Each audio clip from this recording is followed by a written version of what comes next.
歡迎大家又回來我的頻道。今天想和大家分享一道清爽又鮮美的家常菜——娃娃菜蒸肉卷。我們先來調肉餡：180克2肥8瘦的豬肉末，加入屏幕上方所打出的所有的調味料，再來點香菇碎、胡蘿蔔碎和蔥花，順着一個方向把肉餡攪到上勁，這樣蒸出來的肉卷才會 Q 彈緊實不散開。接着處理娃娃菜，取2顆娃娃菜外層比較大片的葉子，一共需要12片。洗乾淨以後，燒一鍋開水，加1小勺鹽，把菜葉放進去燙1分鐘左右，根部變軟了就可以撈出來瀝乾水分。現在開始包，取一片菜葉鋪平，放上1勺肉餡，然後像這樣輕輕捲起來，一個胖乎乎的小肉卷就做好了。擺進盤子裡，全部捲好以後，等水燒開後上鍋，用中大火蒸20分鐘。時間到，把蒸出來的鮮美原湯倒進鍋中，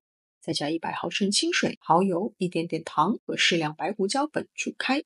最後淋入澱粉水，勾個薄芡，湯汁能掛在勺子上就可以了。再把芡汁均勻地淋在肉卷上，瞬間它們就晶瑩透亮了。最後撒上蔥花和紅椒圈，點綴一下，一道色香味俱全的娃娃菜蒸肉卷就完成啦。看肉卷飽滿，光是看着就讓人流口水了。突然發現這道菜如果出現在年夜飯的餐桌也很合適哦。肉的鮮香和娃娃菜的清甜完美融合，低脂又健康。好了，今天的視頻就到這邊，非常感謝大家的觀看，我們下次再見。